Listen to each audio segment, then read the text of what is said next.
아줌마, 오해하지 마세요. 이게 다 군대식 사랑의 매. 뭐 그런 겁니다. 휴가 나온 말년 병장이 면회 온 엄마 앞에서 아들의 뒤통수를 후려칩니다. 심지어 뻔뻔하게 아들의 주머니를 뒤지기 시작하는데요. 탁자 밑으로는 군화발로 정강이를 차고 위에서는 돈을 뺏는 상황. 하. 짧은 한숨을 쉰 그녀가 전화 한 통을 걸자 5분 만에 사이렌 소리와 함께 투스타 사단장이 헐레벌떡 뛰어와 90도로 경례를 박습니다. 저녁을 코앞에 두고 하늘 무서운 줄 모르고 날뛰던 병장에게 과연 무슨 일이 벌어졌을까요? 자신의 알량한 권력만 믿고 약자를 짓밟던 악마가 진짜 계급 앞에서 처참하게 무너지는 참교육. 잠시만요. 이 통쾌한 이야기를 어디서 듣고 계신지 댓글로 적어주시면 여러분의 답답한 속이 뻥 뚫리는 시원한 행운의 기운을 팍팍 보내드릴게요. 강원도 인제군 북면 원통리. 흔히들 인제 가면 언제 오나 원통에서 못 살겠네라고 자주 하는 그곳의 겨울바람은 살가죽을 찢어밟힐 듯 매서웠다. 영하 15도를 오르내리는 기온 탓에 도로변에 쌓인 눈은 시커먼 매연을 뒤집어 쓴 채 돌덩이처럼 얼어붙어 있었다. 오후 1시 원통 버스터미널 앞은 묘한 활기와 우울함이 공존하고 있었다. 휴가를 마치고 복귀하는 병사들의 도살장 끌려가는 듯한 표정과 아들을 보러 온 부모들의 들뜬 표정이 교차하는 공간. 그 소란스러움 속에서 검은색 모범 택시 한 대가 미끄러지듯 멈춰섰다. 택시 뒷좌석 문이 열리고 한 중년 여성이 내렸다. 짙은 회색 울 코트에 검은색 가죽 장갑, 그리고 목을 감싼 무채색 머플러. 화려하진 않으나 옷감의 질이나 몸에 배어있는 절제된 동작에서 범접하기 힘든 기품이 흘러나왔다. 그녀는 대한민국 국군 방첩사령관 백설이었다. 하지만 오늘 그녀의 어깨에는 별 3개가 박힌 계급장 대신 21살 아들을 둔 어머니의 걱정만이 무겁게 내려앉아 있었다. 후. 백설이는 입김을 길게 내뿜으며 위병소 쪽을 바라보았다. 평소라면 헬기를 타고 연병장에 내리거나 사단장의 영접을 받으며 1호차로 통과했을 그 길이었다. 하지만 오늘 그녀는 수행비서 한 명 대동하지 않고 홀로 왔다. 아들 유민우의 간곡한 부탁 때문이었다. 엄마 제발. 그냥 평범하게 와줘.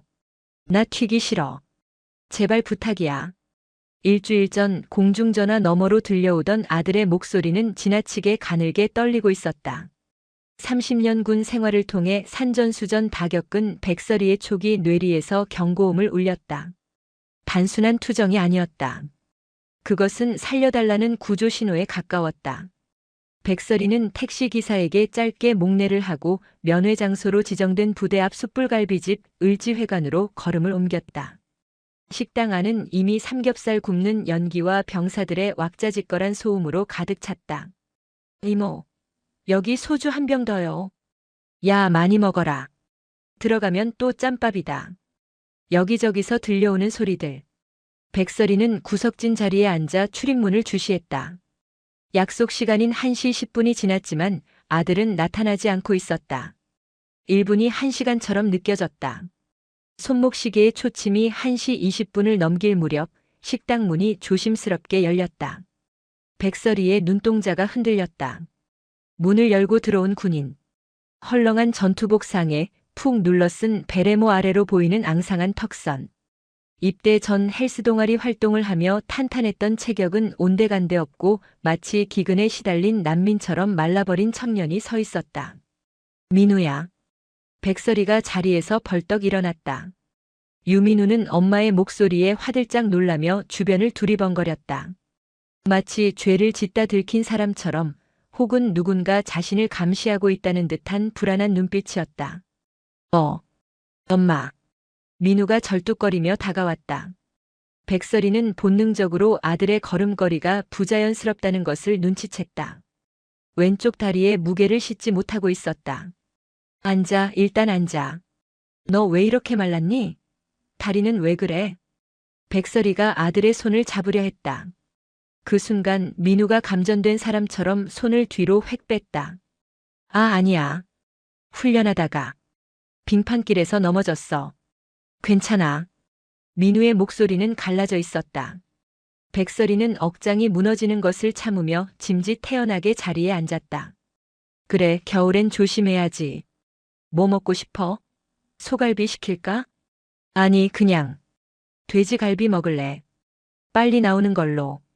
민우는 계속해서 식당 입구와 시계를 번갈아 보았다. 주문한 고기가 나오고 숯불 위에 올려졌지만 민우는 젓가락을 들 생각도 하지 못했다. 그의 시선은 허공 어딘가를 부유하고 있었다. 민우야. 엄마 봐. 백설이가 낮고 단호한 목소리로 불렀다. 그제야 민우가 엄마와 눈을 마주쳤다. 눈밑이 검게 죽어 있었고 흰자 위에는 실핏줄이 터져 붉게 충혈되어 있었다. 수면 부족, 영양실조, 그리고 극도의 스트레스. 너 무슨 일 있지? 엄마한테 말해. 부대에서 누가 괴롭혀? 아니라니까. 그런 거 없어.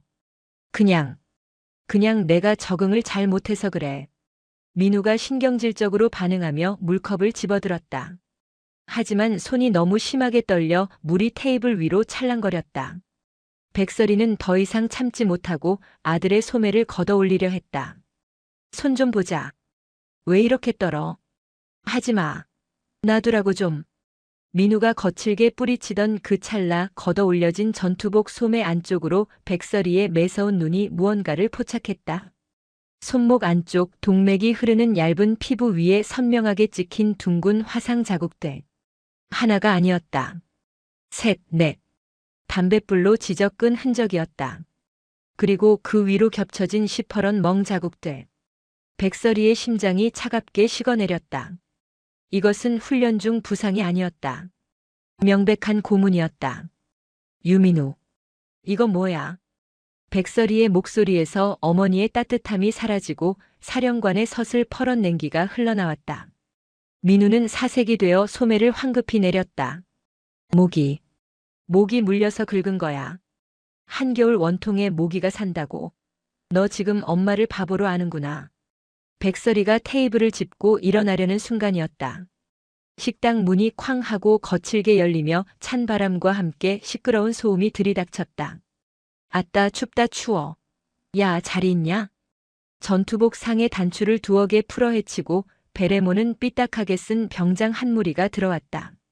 개구리 마크가 박힌 병장 계급장, 그리고 오버로크 쳐진 명찰에는 황대식이라는 이름이 박혀 있었다. 그의 뒤로는 껌을 짝짝 씹는 상병 2명이 호위무사처럼 따라붙었다. 식당 안의 공기가 순식간에 변했다. 휴가 나온 다른 이등병들이 밥을 먹다 말고 황급히 고개를 숙이거나 눈을 피했다. 그 구역의 포식자가 누구인지 증명하는 장면이었다. 황대식은 식당을 휘둘러 보더니 구석에 앉아있는 유민우를 발견하고는 입꼬리를 비릿하게 말아 올렸다. 이게 누구야? 우리 패급 유민우 아니냐? 그 목소리를 듣는 순간 유민우의 몸이 딱딱하게 굳었다. 반사적으로 젓가락을 내려놓고 벌떡 일어나 차렷 자세를 취했다. 충성. 이병 유민우. 식사 중이었습니다. 목소리가 찢어질 듯 컸지만 공포에 질린 비명처럼 들렸다. 황대식은 킬킬거리며 성큼성큼 다가왔다. 흑투성이 전투화를 신은 채 백설이가 앉아있는 테이블 옆까지 거리낌 없이 걸어왔다. 앉아. 임마. 밖에서 보니까 반갑네? 어머니 오셨냐?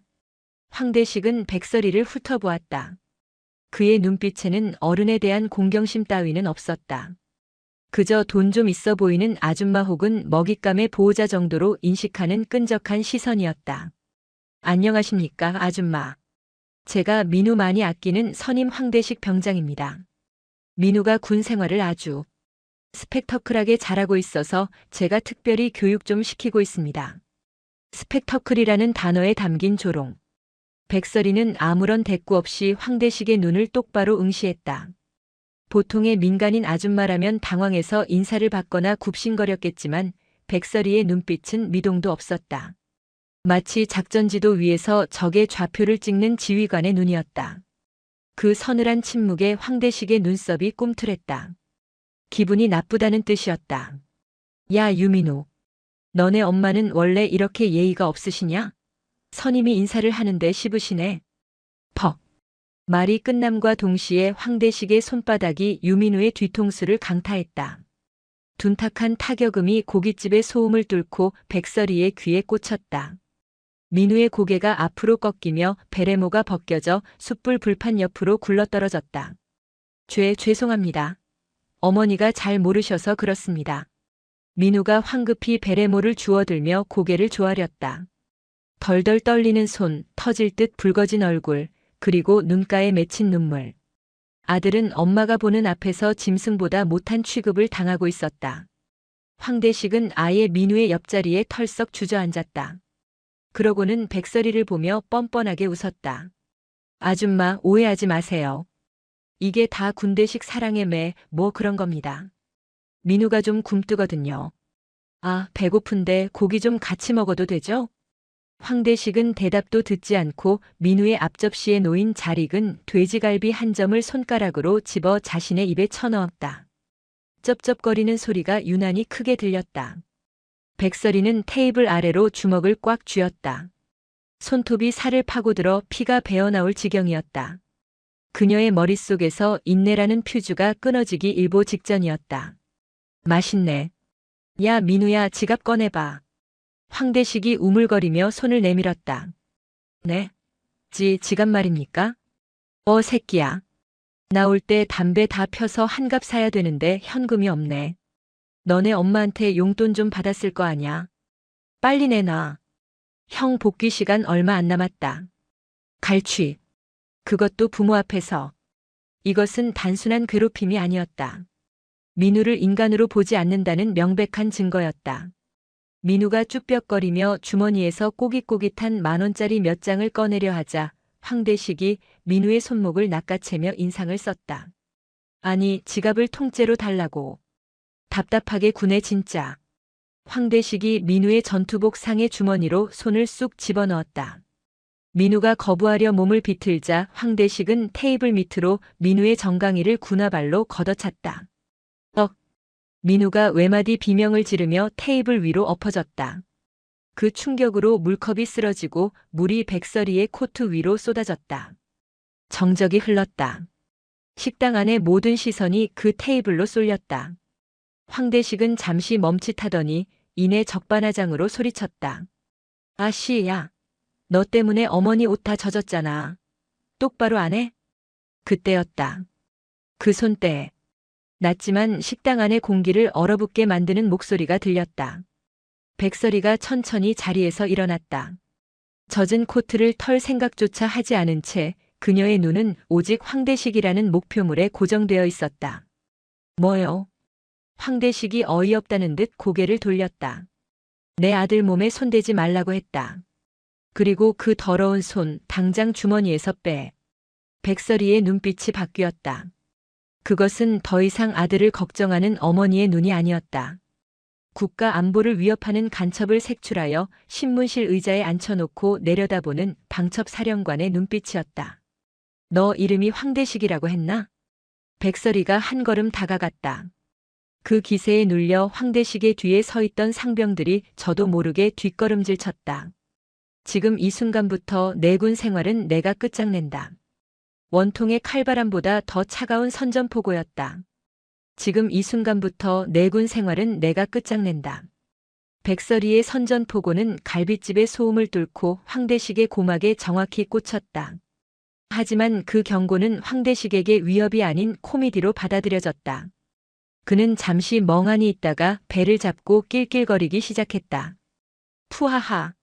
야, 들었냐? 이 아줌마가 내군 생활을 끝장내신단다. 와, 진짜 요새 아줌마들 드라마를 너무 많이 보셨네. 황대식은 고개를 절레절레 흔들며 젓가락으로 불판 위에 고기를 뒤적거렸다. 그 모습은 흡사사파리 투어버스를 공격하는 원숭이처럼 상대가 얼마나 위험한 존재인지 전혀 인지하지 못한 채 날뛰는 꼴이었다.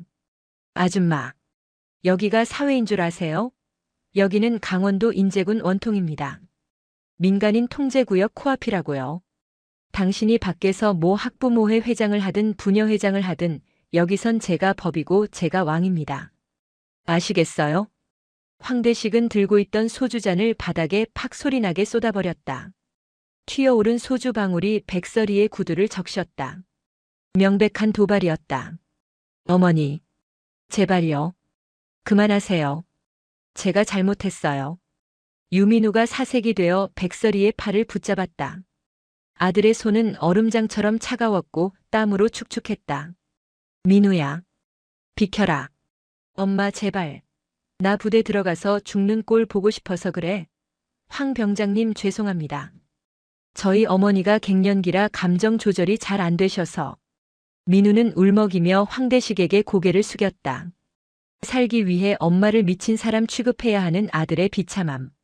백설이의 가슴속에서 뜨거운 용암이 치솟았다. 이것은 단순한 모욕을 넘어선 인격살인이었다. 황대식은 턱을 괴고 그 광경을 즐겼다. 야 유민우. 너 효자다. 근데 어쩌냐. 내 엄마가 선을 넘으셨네. 너 오늘 복귀하면 알지. 세탁실로 바로 튀어와라. 세탁기 안에 좀 들어가 있어야겠다. 세탁기 안에 사람을 넣는다. 그것은 12사단 내 악습 중에서도 가장 악랄한 고문이었다.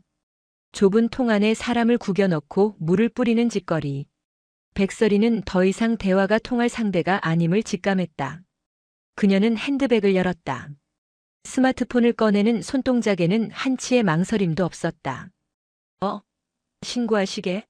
하세요 해. 일일이 누르시든가 아니면 국방 헬프콜 1303 누르시든가. 그거 눌러봤자 조사 나오는 헌병 수사관 형님, 나랑 호영호제하는 사이다. 내가 누군지 알아? 황대식은 의자를 박차고 일어났다. 위협적인 덩치로 백설이를 내려다보며 윽박질렀다. 이 아줌마가 진짜 황대식이 손을 들어 올리는 신용을 했다.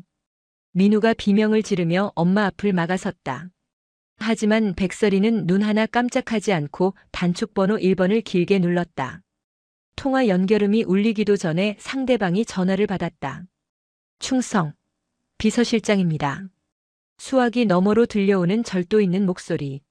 백설이는 황대식의 눈을 똑바로 쳐다보며 아주 낮고 또렷한 발음으로 명령을 내렸다. 나다. 방첩사령관 중장 백설이다. 현재 위치 12사단 앞 을지회관. 지금 즉시 12사단장, 헌병대장, 감찰참모 전원 집합시켜. 전시 상황에 준하는 속도로 이동하라고 전해. 5분 준다. 뚝. 전화를 끊는 소리가 유난히 크게 울렸다. 식당 안의 공기가 미묘하게 변했다. 방첩사령관 중장 전시 상황. 일상적인 대화에서는 절대 나올 수 없는 단어들이었다. 게다가 백설이가 내뿜는 기세는 방금 전까지의 아줌마와는 차원이 달랐다. 30년간 수천 명의 부하를 지휘하며 굳어진 뼛속까지 군인인 사람만이 낼 수 있는 살기 어린 위압감. 황대식은 순간 멈칫했다. 본능적인 공포가 뒷덜미를 스쳤지만 그는 애써 그것을 무시했다. 참나. 연기 대상감이네. 방첩사령관. 중장. 아줌마 2스타 3스타가 무슨 동네계 이름인 줄 아세요? 어디서 사기칠 걸 쳐야지. 황대식은 억지 웃음을 터뜨리며 주변을 둘러봤다. 야, 봤냐? 우리 민우 어머니가 연기 지망생이셨나 봐. 2스타를 5분 안에 부르신단다. 야, 5분 뒤에 아무도 안 오면 아줌마가 우리 술값 다 내는 겁니다. 오케이? 그때였다. 밖에서 날카로운 사이렌 소리가 들려오기 시작했다. 에엥, 에엥. 하나가 아니었다.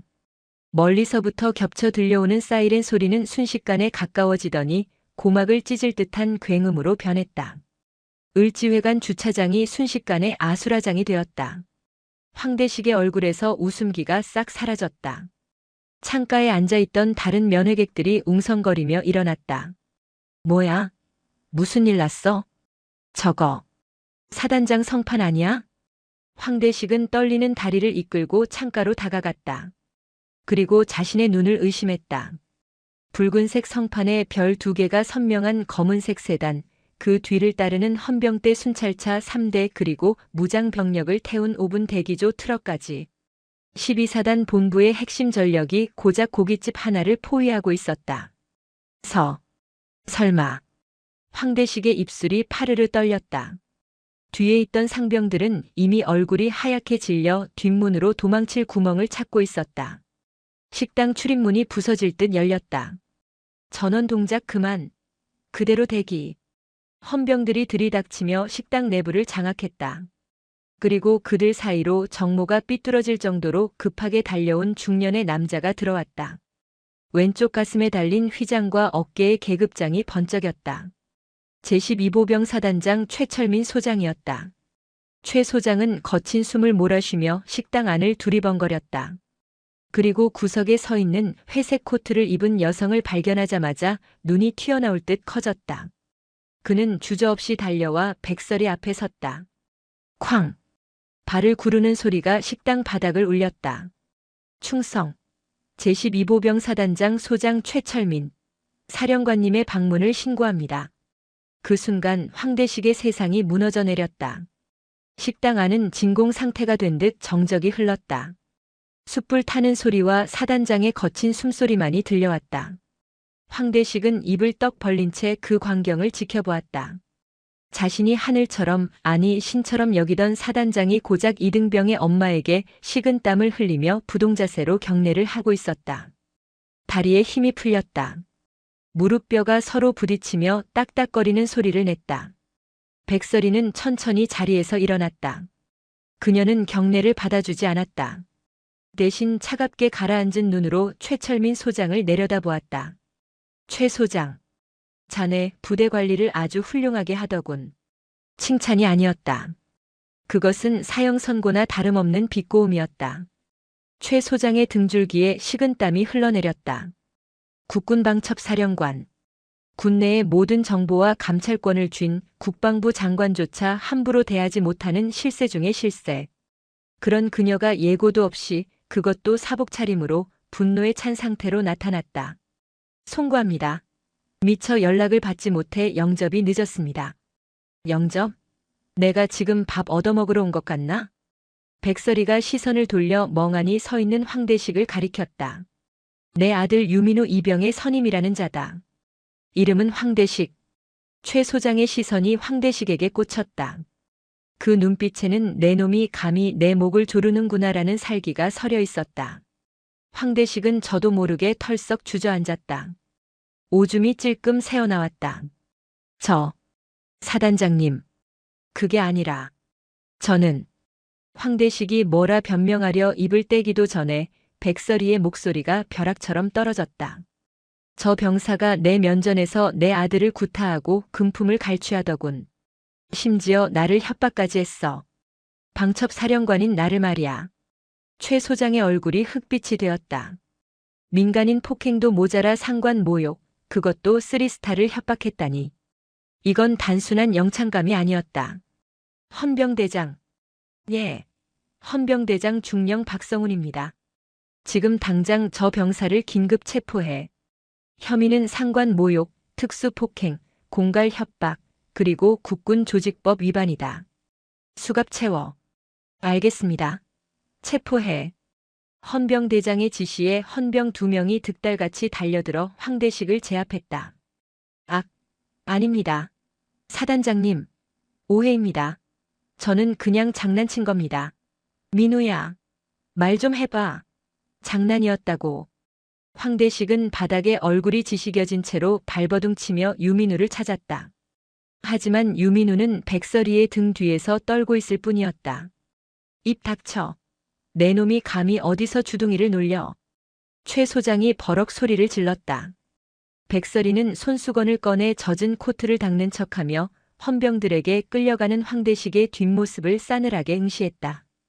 그리고 떨고 있는 아들 민우를 돌아보았다. 민우야. 엄마. 아니 사령관님. 민우는 혼란스러워하고 있었다. 다정한 엄마가 갑자기 군대의 정점의 선장군이 되어버린 상황. 백설이는 씁쓸한 미소를 지으며 아들의 어깨를 감싸 안았다. 미안하다. 엄마가 늦게 와서. 엄마가 군인이라서 미안해. 하지만 지금은 엄마로서 널 지키려는 거야. 여기선 엄마 말 들어. 백설이는 다시 최 소장을 향해 고개를 돌렸다. 표정에서 미소는 온데간데 없이 사라졌다. 을지회관 전체 통제해. 외부인 출입 막고 기자들 접근 차단해. 지금부터 이곳을 임시 조사실로 쓴다. 예, 알겠습니다. 그리고 내 아들 소속 중대장 행정보급관 대대장 전원 호출해. 10분 내로 튀어오라고 해. 늦으면 옷벗을 각오하라고 전하고. 백설이의 명령은 거침이 없었다. 그녀는 오늘 12사단의 환부를 도려내기로 작정했다. 피가 튀고 살이 깎여나가더라도 썩은 부위를 남겨둘 생각은 추호도 없었다. 식당 주인과 다른 손님들이 헌병들의 안내를 받아 밖으로 빠져나갔다. 텅 빈 식당, 고기 굽는 냄새 대신 화약 냄새 같은 긴장감이 감돌았다. 백설이는 중앙 테이블에 앉았다. 그 맞은편에는 수갑을 찬 황대식이 무릎을 꿇고 앉혀졌다. 시작하지.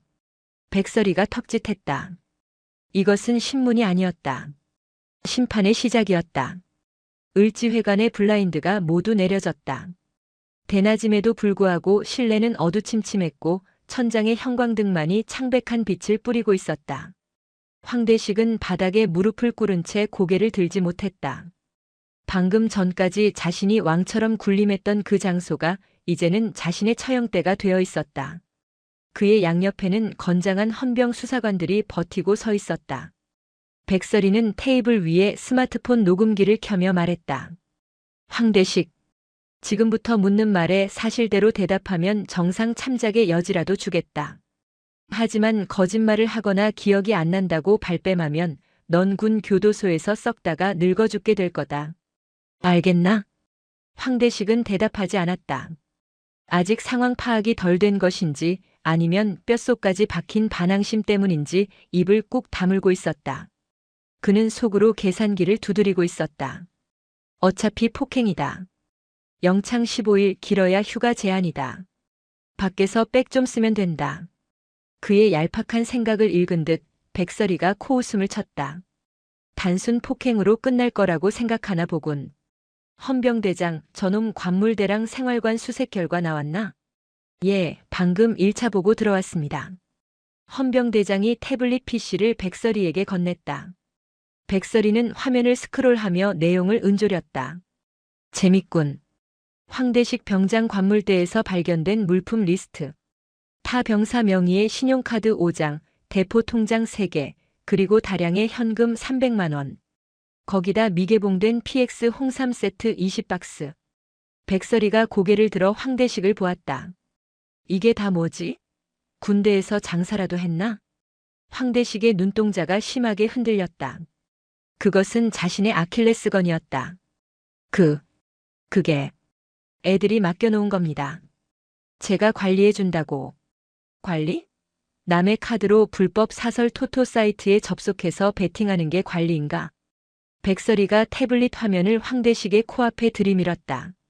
사이버 수사대가 원격으로 접속해 확보한 황대식의 접속 로그였다. 후임들 명의로 대출받아서 도박 자금으로 쓰고 돈 잃으면 후임들 패서 집에 전화하게 만들고 그렇게 뜯어낸 돈으로 또 도박하고 너 이거 도박 개장죄의 공갈, 사기, 협박까지 추가되는 거 알지? 아, 아닙니다. 억울합니다. 민우야. 백설이가 옆에 앉아있던 아들을 불렀다. 이리 와서 내 몸에 난 상처 사단장님께 보여드려. 유민우가 머뭇거리며 자리에서 일어났다. 그리고 떨리는 손으로 전투복 상의 단추를 하나씩 풀었다. 옷이 벗겨지자 지켜보던 사단장 최철민 소장이 헛바람을 들이켰다. 흡! 민우의 마른 몸은 그야말로 도화지였다. 악마가 그린 그림으로 가득 찬.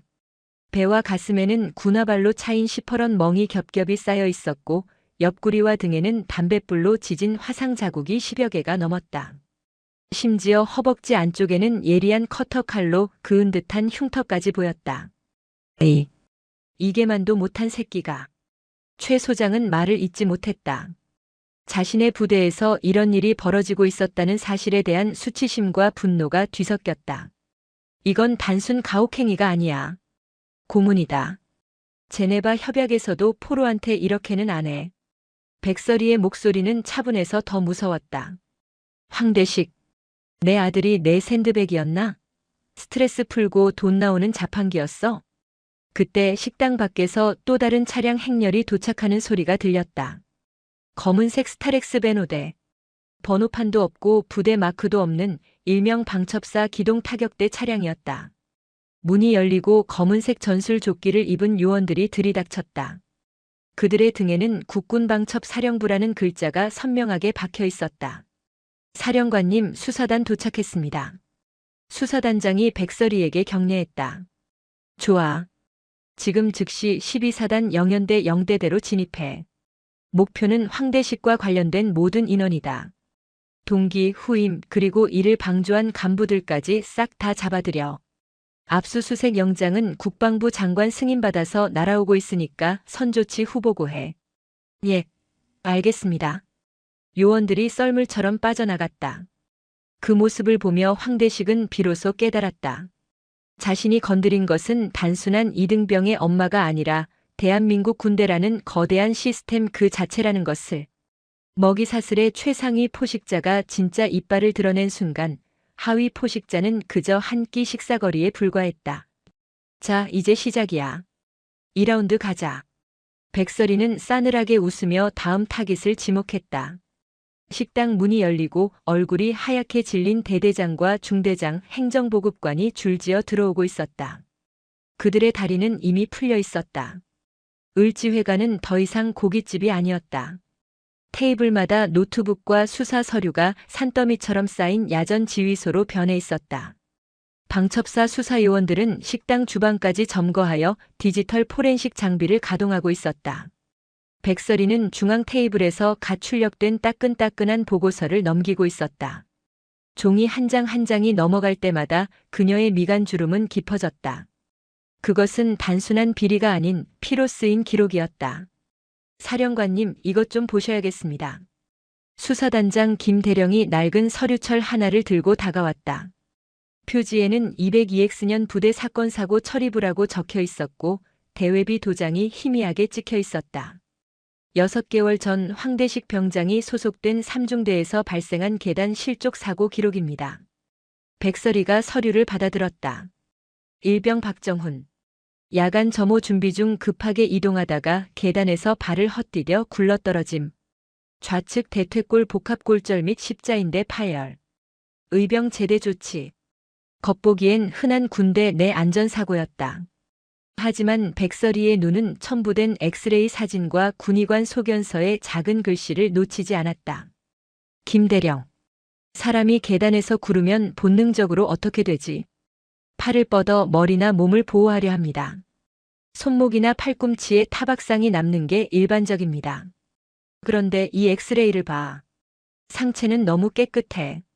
마치 차렷 자세로 떨어진 것처럼. 다리만 박살이 났어.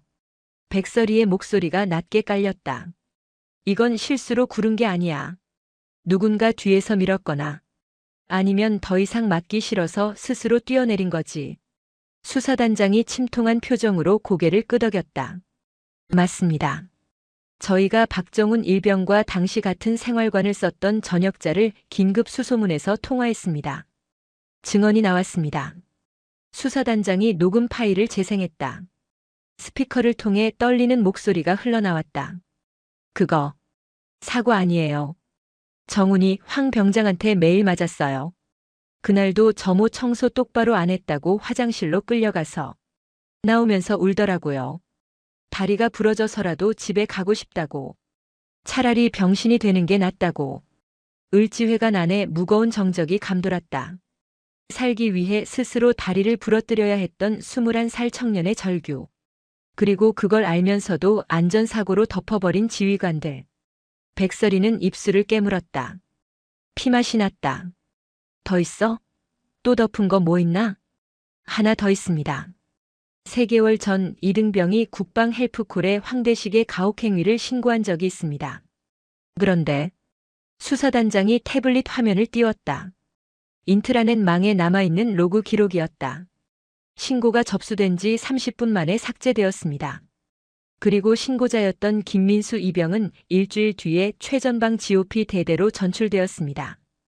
명분은 전투병력 보강이었지만 사실상 유배였습니다. 백설이의 주먹이 테이블을 쾅 내리쳤다. 신고자를 보호하기는커녕 쫓아내. 내부 고발자를 제거해서 입을 막아. 이게 대한민국 육군이야? 조폭 집단이지. 그녀의 분노는 극에 달했다. 신고가 묵살되고 신고자가 사라지는 것을 본 병사들은 학습했을 것이다. 신고해봤자 나만 죽는다. 아무도 나를 도와주지 않는다. 그 절망적인 침묵이 황대식이라는 괴물을 키운 자양분이었다. 백설이는 옆에 서 있던 12사단장 최철민 소장을 노려보았다. 최 소장은 고개를 들지 못했다. 사색이 된 얼굴로 식은땀만 흘리고 있었다. 최 소장. 자네 부대 감찰참모, 인사참모, 그리고 저 기록에 도장 찍은 군의관까지 싹 다 불러. 이건 직무유기가 아니라 범죄은닉이야. 공범이라고. 예, 알겠습니다. 당장 소환하겠습니다. 그리고 그 다리 부러진 박정훈 일병, 지금 민간인이겠지만 찾아가. 치료비, 보상금, 아니 사죄를 털어서라도 배상해. 국방부 차원에서도 소송 걸어서 배상받게 해줄 테니까. 백설이는 다시 아들 민우를 바라보았다. 민우는 구석에서 헌병이 건네준 핫초코를 마시고 있었지만 여전히 불안해 보였다. 만약 오늘 자신이 오지 않았다면 민우도 저 서류 속의 이름 중 하나가 되었을 것이다. 원인 미상의 사고 혹은 군 복무 부적응 자살. 생각만 해도 끔찍했다. 백설이는 다시 한번 다짐했다. 이 썩은 판을 완전히 갈아엎지 않으면 제2, 제3의 유민우는 계속 나올 것이라고. 오후 4시. 해가 뉘엿뉘엿 넘어가며 인제의 산자락에 긴 그림자를 들이울 무렵 삼중대장 김대위와 행정보급관 이 상사가 헌병들에게 양팔이 붙들린 채 을지회관으로 끌려왔다. 두 사람은 억울하다는 표정으로 땀을 뻘뻘 흘리고 있었다. 특히 배가 나온 행정보급관은 씩씩거리며 소리쳤다. 아니, 이게 무슨 짓입니까? 제가 뭘 잘못했다고. 애들끼리 싸운 걸 가지고 간부한테 이러면 됩니까? 앉아. 백설이의 짧은 명령. 두 간부는 강제로 의자에 앉혀졌다. 그들 앞에는 백설이와 사단장 최철민, 그리고 포승줄에 묶인 황대식이 있었다. 사단장님. 중대장입니다. 이거 정말 오해입니다. 황 병장이 좀 거칠긴 해도 애가 리더십이 있어서 중대를 잘 이끌었습니다. 훈련 성적도 좋고요. 김대위가 최 소장에게 매달리듯 변명했다. 하지만 최 소장은 싸늘하게 외면했다. 입 다물어. 내 놈이 말하는 리더십이 후임병 갈취하고 패는 거냐? 아니, 그게 아니라. 요즘 애들이 워낙 말을 안 들어서 군기 잡으려면 어쩔 수 없이. 이 상사. 백설이가 행정보급관을 불렀다. 예, 사령관님. 자네 황대식 병장이랑 아주 각별한 사이더군. 황 병장 휴가 나갈 때마다 자네 차로 터미널까지 태워주고. 백설이가 서류 한 장을 툭 던졌다. 황대식의 계좌 내역이었다. 황대식이 후임들한테 뜯은 돈 중에 일부가 자네 차명 계좌로 들어갔어. 매달 30만 원씩. 명목은 회식비 지원이라는데 그 돈으로 자네가 회식 한 번이라도 시켜준 적 있나? 이 상사의 눈동자가 지진 난 듯 흔들렸다. 그게 애들이 고생하니까 제가 고기 사주려고 모아둔 겁니다. 나중에 저녁할 때 주려고. 거짓말. 구석에서 유민우가 소리쳤다. 모두의 시선이 민우에게 쏠렸다. 민우는 떨고 있었지만 더 이상 물러서지 않았다. 행보관님. 제가 황 병장님한테 맞아서 코피 흘리고 있을 때 지나가면서 보셨잖아요. 적당히 해라, 피 묻으면 귀찮다라고 하셨잖아요. 그리고 황 병장님이 준 양주 행정반에서 둘이 나눠 마시는 거 제가 봤습니다. 이 새끼가 미쳤나? 야, 너 이등병이 어디서 간부한테. 이 상사가 벌떡 일어나려다 헌병에게 제압당해 어깨가 꺾였다. 백설이가 천천히 걸어와 이 상사의 코앞에 섰다. 병사가 병사를 괴롭히는 건 폭력이다. 하지만 간부가 그걸 알면서도 묵인하고 심지어 이득을 취하는 건 그건 배신이야. 내 놈들이 입고 있는 그 군복에 대한 배신이고 자네들을 믿고 자식을 보낸 부모들에 대한 배신이다. 백설이의 시선이 김대위에게로 옮겨갔다. 중대장, 자네는 마음의 편지함 열쇠 가지고 있지? 민우가 쓴 편지 읽었나? 읽고도 찢어버렸지? 귀찮으니까. 부대 시끄러워지면 진급 막히니까. 황 병장이 알아서 군기 잡아주니까 편해서. 김대위는 고개를 푹 숙였다. 더 이상 변명의 여지가 없었다. 너희 둘 지금 이 시간부로 보직 해임이다. 헌병대 압송에서 구속 수사해. 뇌물수수, 직무유기, 가혹행위 교사 및 방조. 군 검찰에서 징역 5년 이상 구형하도록 내가 직접 지시하겠다. 연금? 기대하지 마. 퇴직금도 없을 줄 알아. 사령관님, 잘못했습니다. 한 번만 봐주십시오. 처자식이 있습니다. 이 상사가 바닥에 머리를 찌우며 울부짖었다. 하지만 백설이는 눈 하나 깜짝하지 않았다. 처자식? 내 아들도 내 처자식이야. 너희가 짓밟은 병사들도 누군가의 귀한 자식들이고. 끌고 가. 헌병들이 두 간부를 질질 끌고 나갔다. 그들의 비명소리가 복도 끝으로 사라질 때까지 황대식은 고개를 들지 못했다. 자신의 뒷배라고 믿었던 간부들이 처참하게 무너지는 모습을 보며 그는 이제야 자신이 완전한 고립무원에 빠졌음을 깨달았다. 자, 이제 너만 남았네. 황대식. 백설이가 황대식을 내려다보았다. 을지회관의 밤은 깊었지만 수사는 이제 정점을 향해 가고 있었다. 백설의 중장은 사단장실 소파에 앉아 법무참모가 가져온 법전들을 훑어보고 있었다. 사령관님. 법무참모가 조심스럽게 입을 열었다. 황대식 병장의 전역이 3일 남았습니다. 통상적인 절차라면 일단 전역을 시키고 사건을 민간 경찰과 검찰로 이첩해서 수사를 받게 하는 것이 관례입니다. 부대 부담도 줄일 겸. 관례?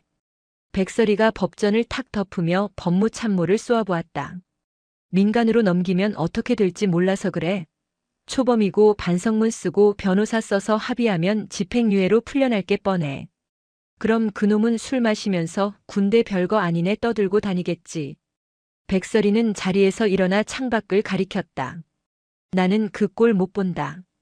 내 아들뿐만 아니라 군대에 자식 보낸 부모들을 우롱하는 거야. 하오나 전역을 막을 법적 근거가 군인사법 제40조 사항. 형사사건으로 수사 중이거나 재판 중인 자는 전역을 보류할 수 있다. 백설이는 이미 법적 검토를 끝낸 상태였다. 지금 당장 황대식에 대해 구속영장 청구해. 혐의는 특수가혹행위, 공갈, 협박, 상습도박, 그리고 뇌물공여. 도주 및 증거인멸 우려가 있다고 적시하고. 구속. 말씀이십니까? 그래. 구속영장이 발부되면 신분은 피의자로 전환되고 전역은 자동으로 정지된다. 재판 끝날 때까지 놈은 군인 신분이야. 민간 법원이 아니라 군사법원 세워서 군 형법의 매운맛을 보여줘. 사단장 최철민 소장이 마른 침을 삼켰다. 민간 법원보다 군사법원이 형량이 훨씬 세고 엄격하다는 건 군인이라면 누구나 아는 사실이었다. 그리고 법무참모 똑바로 들어. 이 사건 합의는 없다. 내가 피해자 부모 자격으로 탄원서 낼 거야. 검찰관한테 전해. 구형량 최대치로 때리라고. 집행유예 따위 나오면 내가 군 법무관들 옷 다 벗길 줄 알아. 아, 알겠습니다. 지시대로 하겠습니다. 그 시각 헌병대 유치장에 갇혀있던 황대식은 철창 너머로 들려오는 헌병 수사관의 통보에 절규했다. 뭐? 구속? 야, 나 3일 뒤면 전역이야. 민간인이라고. 황대식, 넌 이제 전역 못해. 재판 끝나고 형 확정될 때까지 넌 군인이다. 아니, 군인도 아니지. 넌 이제 미결수다. 헌병이 황대식의 가슴에 달려있던 병장 계급장을 뜯어냈다. 이거나. 우리 엄마 불러. 변호사 부르라고. 황대식은 철창을 붙잡고 발악했지만 돌아오는 건 차가운 수갑뿐이었다. 사회로 나가는 문은 영원히 닫혔다. 그가 그토록 기다리던 저녁 날짜는 이제 구속 1일 차라는 새로운 카운트다운으로 바뀌어 있었다. 군사법원의 판결은 신속하고 냉혹했다. 판결을 선고한다. 피고인 황대식을 징역 1년 6월에 처한다. 이 판결이 확정될 때까지 피고인을 구속한다. 땅, 땅, 땅.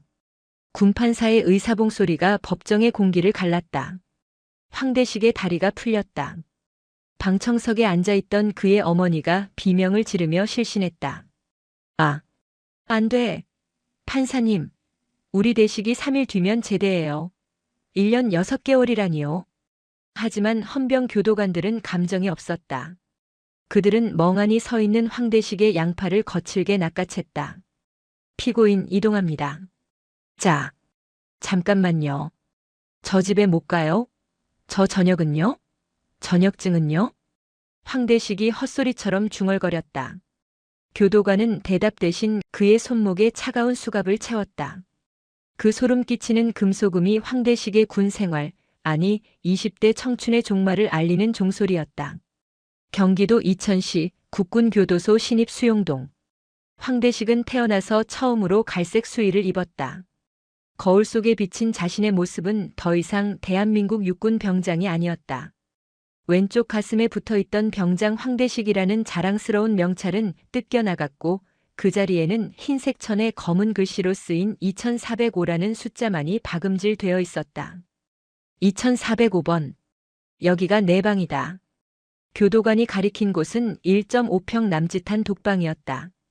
차가운 냉기가 흘러나오는 시멘트 바닥, 그리고 쇠창살 사이로 들어오는 희미한 빛.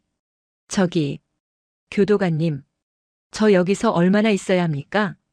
판결 못 들었나? 540일이다. 540일이요? 황대식은 털썩 주저앉았다. 친구들은 복학하고 여행 가고 취업 준비를 할 그 시간 동안 자신은 이 좁은 방에서 썩어야 한다. 들어가. 교도관이 그를 밀어넣고 철문을 닫았다. 쾅. 육중한 철문이 닫히는 소리가 복도를 울렸다. 황대식은 철문에 매달려 밖을 보려 했지만 보이는 건 굳게 닫힌 회색 문뿐이었다. 꺼내줘. 잘못했어요. 민우야.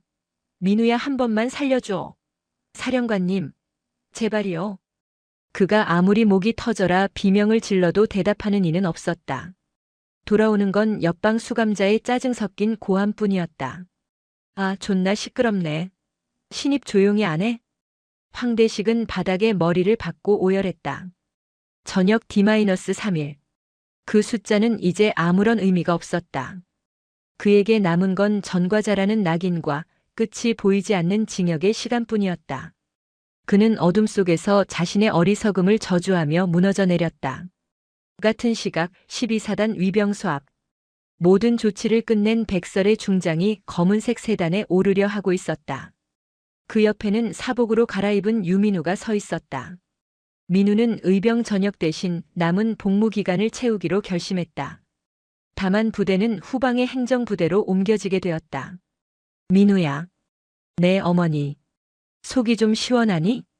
백설이가 묻자 민우는 잠시 망설이다 고개를 끄덕였다. 그의 얼굴에 드리워져 있던 짙은 그늘이 걷혀 있었다. 네. 이제 잠은 잘 잘 수 있을 것 같아요. 그럼 됐다. 그거면 충분해. 백설이는 아들의 어깨를 한번 꽉 잡아주고는 차에 올랐다. 차창 밖으로 보이는 인제 원통의 하늘은 유난히 시리도록 파랗다. 누군가에게는 지옥 같은 감옥의 시작이었지만 누군가에게는 비로소 숨을 쉴 수 있는 진정한 봄의 시작이었다. 백설이는 운전병에게 짧게 명령했다. 출발해. 검은색 세단이 미끄러지듯 위병소를 빠져나갔다. 뒤이어 위병소 근무자들이 절도 있게 경례를 붙였다. 충성. 그 힘찬 구호 소리가 원통의 골짜기에 메아리 쳤다. 정의는 지켜졌고 악은 격리되었다. 그것으로 족한 결말이었다.